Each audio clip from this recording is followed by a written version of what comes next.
parenting environment and emotional climate. Did siblings who grew up under the same parents really grow up in the same environment? From the outside, it may look that way. But in reality, this is often not the case. The atmosphere of the home when the first child was born may be different from the atmosphere when the second child was growing up. The parents' financial situation may change. Their age and emotional capacity may change as well. Even when parents try hard to treat their children the same way, each child may receive that treatment differently. This is exactly why we need to distinguish parenting environment from emotional climate. Parenting environment refers to conditions that can be seen relatively clearly from the outside. It includes things like how strict the parents were, how affectionate they were, what rules existed at home, what the atmosphere among siblings was like, and who mainly cared for the child. These are conditions we can observe more objectively.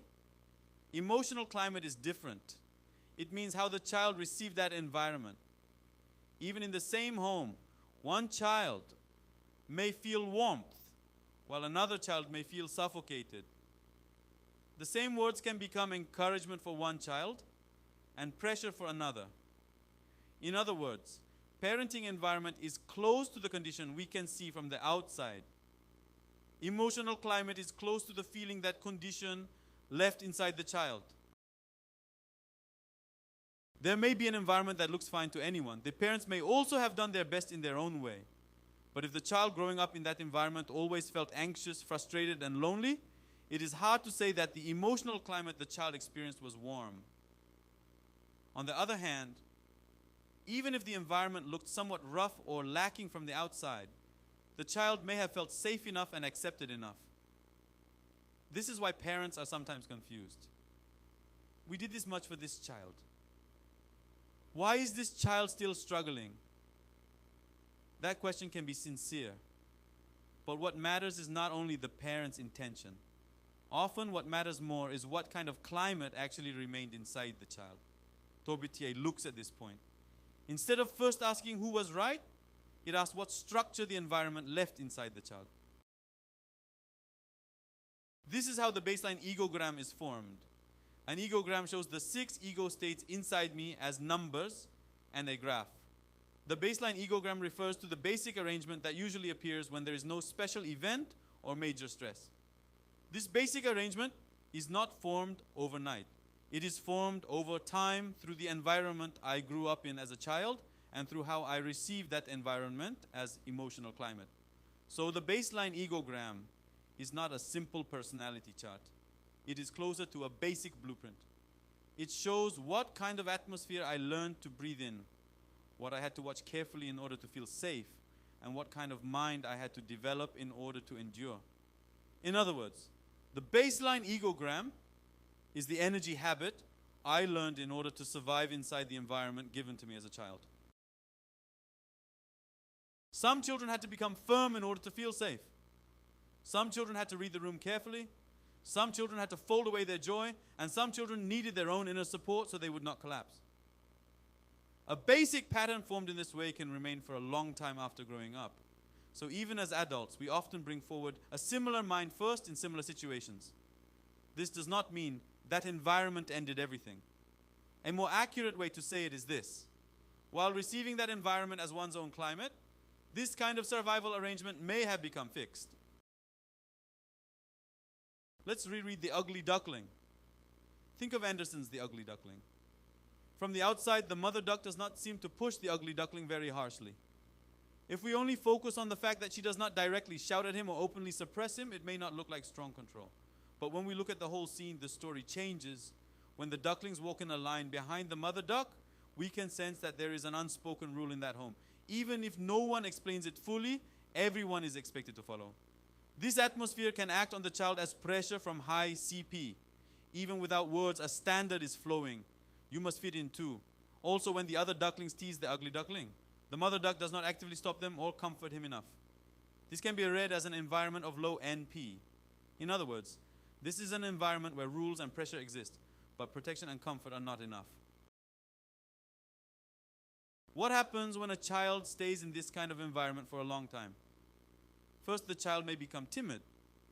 Self-expression may decrease. it may become hard to step forward in front of others. Because of this, FC may not show clearly. The child may also become very sensitive to other people's eyes. A feeling can form inside, it is dangerous if I show myself. Because of this, AC may rise. The ugly duckling could not approach first even when he met the swans. This can be read through the same structure. The habit of receiving himself as small and awkward had already settled inside him. Even after he had his true form, it took time for him to feel that it truly belonged to him. But the story does not end there. Inside an environment that has pressed a child down for too long, the force to endure and escape can also grow. That can appear in the direction of SC. The ugly duckling's leaving can be read not simply as rebellion, but as an escape to protect his own existence. It was a choice to leave the old climate in order to survive and find his own form. Seen this way, the ugly duckling is not simply a story that says, later he turned out to be a swan. It can also be read as a fable about how parenting environment and emotional climate leave an arrangement inside one being. The same environment can be received differently. Unlike the other ducklings, the ugly duckling did not simply receive the environment as it was. A child does not organize a parent's intention or explanation logically like an adult. What matters more to a child is survival and safety. So the child interprets and reconstructs the environment in a way that feels usable for survival. From an adult's point of view, this may look like distortion, but for the child it may have been the most realistic survival method. A parent may say, "That was not what I meant." That may also be true. But inside the child's mind, it may already have been engraved in a different way. Torbit TA pays attention to this exact point. It looks not at who was right, but at what structure remained inside the child. This is why siblings also grow differently. Now let's return to the first question. Did siblings who grew up under the same parents grow up in the same environment? From the outside, it may look similar, but in reality, they grow up in different times, different positions, and different interpretations. The first child may have carried more responsibility. The second child may have grown up inside comparison. The third child may have grown up under parents who were already tired. Most of all, each child receives the same scene differently. So it is not strange for siblings to have different baseline egograms. Rather, it is natural. My child, someone else's child. These days, many children spend long hours with teachers in preschool, daycare, school, or care programs. Sometimes they may spend more waking hours there than with their parents. So I sometimes have this concern. Biologically, this is my child. But psychologically, could this child be shaped more by someone else? That is a sharp expression, but it is not something to laugh off too quickly. A child's mind is strongly influenced by who they actually spend more time with and who responds to them more often. This does not mean teachers are more important than parents. It also does not mean everything is solved by leaving the child with experts. It simply means that a child's growth is not formed by parents alone. The people who care for the child for a long time, respond often, and repeatedly set standards all influence the child's emotional climate. So there is something parents should remember. Carelessly putting down teachers or other caregivers in front of a child can create more confusion than we expect. From the child's point of view, two important worlds are colliding. That collision can shake the child's sense of safety and sense of standards. Of course, the role of parents is still large, but a child's mind is not formed by family alone. In modern child rearing, parents, caregivers, teachers, and care environments create the child's emotional climate together. What matters is not only intention, but the climate left inside the child. There's one point to remember in this chapter. What shaped a person is not simply what happened. What matters more is what kind of air that event left inside the person's mind. Parenting, environment is the scene we can see from the outside.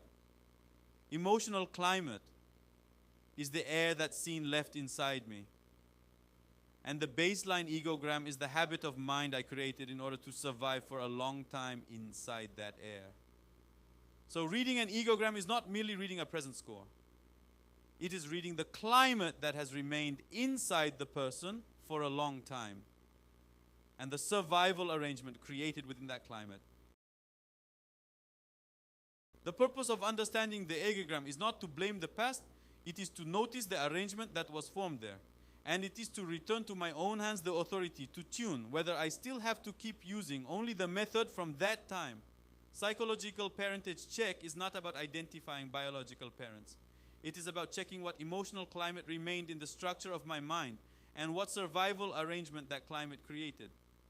Only when that confirmation exists can we avoid treating the climate of the past as the fate of the present. We can respect the method that was necessary back then while choosing again whether we still need to use only that same method now.